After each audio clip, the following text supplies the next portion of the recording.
Hi friends, आप सभी का स्वागत है मेरे चैनल दीप द ब्लॉगर पे। आज हमारा डेस्टिनेशन है बैरकपुर। तो फ्रेंड्स चलिए आज हम लोग जानते हैं एक ऐसे देश नायक की कथा जिनको ज्यादातर लोग नहीं जानते हैं। पश्चिम बंगाल के बैरकपुर को आज बच्चा बच्चा जानता है, तो उसकी बड़ी वजह है मंगल पांडे जी।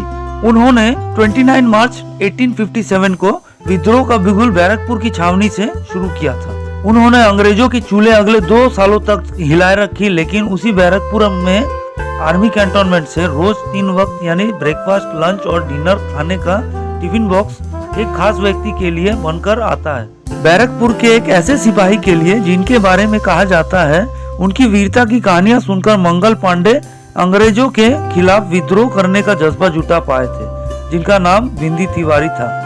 आज भी उन्हें बिंदा बाबा के नाम से जाना जाता है। सिपाहियों ने उनकी मौत के बाद उनका एक मंदिर उसी जगह बनवाया था जहां अंग्रेजों ने उन्हें दर्दनाक मौत दी थी। उसी बिंदी बाबा के मंदिर में रोज आर्मी कैंटोनमेंट से सिपाहियों की एक टीम आती है, 3 वक्त का खाना लेकर बाबा का भोग लगाती है। ज्यादातर देशवासी बिंदी तिवारी को नहीं जानते हैं, लेकिन उनकी कहानी किसी भी मायने में मंगल पांडे से कम बहादुरी की नहीं थी। हो सकता है आपको उससे भी ज्यादा लगे। भले ही आधिकारिक इतिहास में मंगल पांडे को 1857 की क्रांति का अग्रदूत माना जाता है। अगर उनके बाद पूरे देश के ज्यादातर इलाकों में से इस क्रांति की जलवा ना धधकती होती तो मंगल पांडे भी बिंदी तिवारी की तरह गुमनामी के शिकार हो जाते। मंगल पांडे जी के विद्रोह से 33 साल पहले बिंदी तिवारी की अगुवाई में अंग्रेजों की उसी बैरकपुर छावनी में 1400 सिपाहियों ने विद्रोह का ऐलान कर दिया था। 2 दिनों तक छावनी पर कब्जा जमा लिया था, आप यकीन नहीं करेंगे। उसके बाद अंग्रेजों ने इसी बेरहमी से इस विद्रोह को कुचला। इंग्लैंड के संसद में एक सरकार विद्रोही पार्टी के ब्रिटिश एमपी जोसेफ ह्यूम ने आरोप लगाया था कि 400 से 600 भारतीय सिपाहियों को बैरकपुर में अंग्रेजी फौज ने मार डाला है। हालांकि टोरी एमपी चार्ल्स विलियम ने सरकार के तरफ से जवाब देते हुए कहा कि 180 से ज्यादा मौतें नहीं हुई हैं। कोर्ट ऑफ इंक्वायरी में सारे अधिकारियों को क्लीन चिट मिल गई। घटना के 3 साल बाद भी यह मुद्दा इतना गर्म था कि 22 मार्च 1837 को लंदन के संसद में इस मुद्दे पर बहस हुई, जिसमें विपक्षियों पार्टियों के सांसदों ने नए सिरे से जांच करने की मांग की थी, जिस पर संसद में वोटिंग भी हुई थी। इस प्रस्ताव को 44 वोट के मुकाबले 176 वोटों से खारिज कर दिया गया। आखिर क्यों किया गया इतना बड़ा नरसंहार? आखिर क्यों किया बिंदी तिवारी की अगुवाई में 1400 सिपाही ने विद्रोह? दरअसल अक्टूबर 1824 में 26th, 47th, 62 रेजिमेंट को बैरकपुर में बोला गया था कि आपको फौरन चटगांव के लिए निकलना है, जिसकी दूरी करीब 800 किलोमीटर की थी। वहां से बर्मा के रंगून जाना था, जबकि फौरन ही यह रेजिमेंट यूपी के मथुरा से बैरकपुर पहुंची थी। यानी करीब 1600 किलोमीटर की यात्रा करने के बाद उनको बिल्कुल भी फुर्सत नहीं मिल पाई थी। दूसरी एक और बड़ी समस्या थी, उनको ऑर्डर मिले थे कि अपना सामान खुद लेकर जाओ। उस वक्त बैलगाड़ियों पर सामान ले जाया जाता था और उनको ऑर्डर मिले थे कि अपना सामान खुद ले जाओ। उस वक्त बैलगाड़ियों पर सामान लेकर जाया जाता था और अच्छे बैल वहां मिल नहीं रहे थे, तो सिपाहियों ने कहा कि बैलों का इंतजाम किया जाए या भत्ता दुगना किया जाए, क्योंकि सामान ले जाने के लिए ज्यादा पैसा वे अपनी जेब से नहीं दे सकते थे। ये तो थी व्यवहारिक परेशानियां। कुछ ऐसी परेशानियां भी अंग्रेजों ने अपनी किताबों में लिखी हैं, जो शायद उस वक्त में कम पढ़े लिखे समाज के सिपाहियों में भी हो सकती थी। ऐसा कहा जाता है कि वे सिपाही ज्यादातर उत्तर भारत के थे, सो काले पानी समुद्र में यात्रा करने में वे गलत मानते थे, वरना वहां से समुद्री रास्ता भी था। दूसरे, उनके मन में यह भी भय था कि बर्मा के लोगों के पास काला जादू होता है, उनसे कैसे लड़ेंगे हम लोग। हालांकि व्यवहारिक समस्याएं कम बड़ी नहीं थी। 800 किलोमीटर थोड़ी दूरी नहीं थी, जबकि 1600 किलोमीटर वे चल कर आए थे। अंग्रेज सरकार हथियारों और बाकी सामानों को ले जाने का भी कोई इंतजाम नहीं कर रही थी। वैसे भी 47th रेजिमेंट को बाद में जाना था, अचानक उसे सबसे पहले जाने को कहा गया, तो 47th रेजिमेंट के बिंदी तिवारी ने विद्रोह का बिगुल बजा दिया। 1 नवंबर का दिन था। 47th रेजिमेंट के सैनिकों का सामान का किराया या भत्ता दुगना करने की मांगे ना माने जाने तक चटगांव के, जो बांग्लादेश का हिस्सा है, मार्च करने से मना कर दिया गया। उस वक्त कोलकाता के फोर्ट विलियम से अंग्रेजी सरकार चलती थी। अंग्रेजी commander in chief Edward Paget वहीं रहता था। ये सब सुनने के बाद वे फौरन बैरकपुर में आ गए। सिपाहियों ने उनके सामने अपनी मांगे रखी, जब तक बाकी रेजिमेंट के सैनिक भी वहाँ पे उनके साथ आ मिले। एडवर्ड ने मांगे सुनकर कहा, पहले अपने हथियार डाल दो, तब मांगों पर विचार किया जाएगा। लेकिन बिंदी तिवारी और उनके साथियों ने यह बात मानने से साफ इनकार कर दिया। एडवर्ड ने इसे राजद्रोह और अपनी बेइज्जती माना। उसने 2 यूरोपियन रेजिमेंट को बैरकपुर में तलब कर लिया। यहाँ तक गवर्नर जनरल के बॉडीगार्ड की टुकड़ी के साथ साथ दमदम के घुड़सवार तोपखाना भी मंगवा लिया। 2 नवंबर को आखिरी चेतावनी देकर एडवर्ड ने तोपखाने का मुंह भारतीय सैनिकों पर खोल दिया। बिंदा बाबा के साथियों को उम्मीद नहीं थी कि एडवर्ड सीधे तोप चला देगा।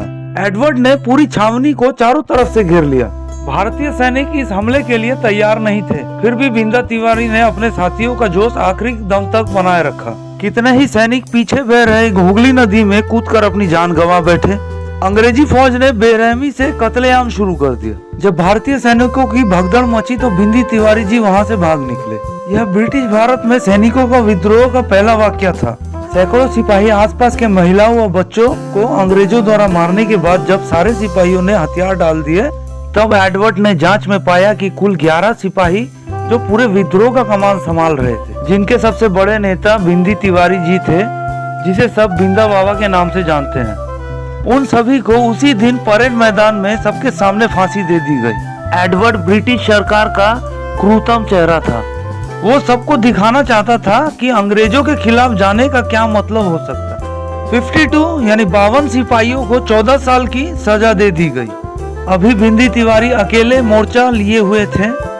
वे पास के जंगलों में लगातार मोर्चा ले रहे थे, लेकिन छावनी अंग्रेजों के कब्जे में आ गई थी। 47th रेजिमेंट को बिल्कुल खत्म कर दिया गया। सारे भारतीयों को सजा दे दी गई या फौज से निकाल दिया गया। उस रेजिमेंट के अंग्रेजी सैनिकों और अधिकारियों को 69th रेजिमेंट में शामिल कर लिया गया। इधर 9 नवंबर को आखिरकार अंग्रेजी फौज ने बिंदी तिवारी को गिरफ्त में ले ही लिया। बिंदी तिवारी को बड़ी दर्दनाक मौत दी गई एडवर्ड द्वारा। एक पीपल के पेड़ से जंजीरों से बांधकर उन्हें फांसी दे दी गई। उनके लाश को ऐसे ही आम जनता को देखने के लिए छोड़ दिया गया ताकि लोग अंजाम देख सके। उनके मरने के बाद उनकी लाश को महीनों तक उसी पेड़ के नीचे सड़ने के लिए छोड़ दी गई। अंतिम संस्कार भी नहीं करने दिया गया। यह बैरकपुर छावनी के सिपाही और आम जनता के लिए संदेश था कि अंग्रेजों के खिलाफ विद्रोह करने का ख्याल दिमाग में भी आए तो अंजाम क्या हो सकता है।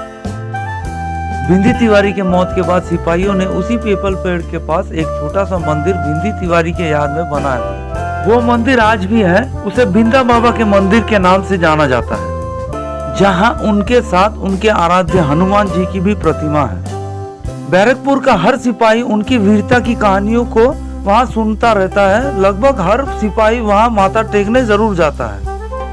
आज भी इस मंदिर में बाबा के भोग के लिए 3 वक्त का खाना बैरकपुर आर्मी कैंटोनमेंट से भेजा जाता है। ऐसा माना जाता है कि मंगल पांडे के दिनों में भी वे वहां जाते रहे होंगे। बिंदा बाबा ने ही उन्हें प्रेरित किया होगा। जो भी हो, लेकिन यह सच है कि अंग्रेजों के खिलाफ उस दौर में विद्रोह के बारे में सोचना, 1400 सिपाही को विद्रोह के लिए प्रेरित करना, उनकी अगुवाई करना, 9 दिन तक संघर्ष चलाए रखना, वो भी तब जब साफ पता था कि इसका अंजाम सिर्फ और सिर्फ मौत है। यह आसान काम तो बिल्कुल नहीं था। ऐसे में जब देश का बच्चा बच्चा मंगल पांडे को जानता है, बिंदी तिवारी जैसे गुमनाम नायक की कहानी भी जरूर पता होनी चाहिए। तो फ्रेंड्स, आप लोगों को मेरा वीडियो कैसा लगा कमेंट बॉक्स में लिखकर जरूर भेजिएगा।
तो फ्रेंड्स इसी के साथ मैं आज का सफर यहीं समाप्त करता हूँ। तब तक के लिए स्वस्थ रहे और देखते रहे दीप द ब्लॉगर। जय हिंद, वंदे मातरम, भारत माता की जय।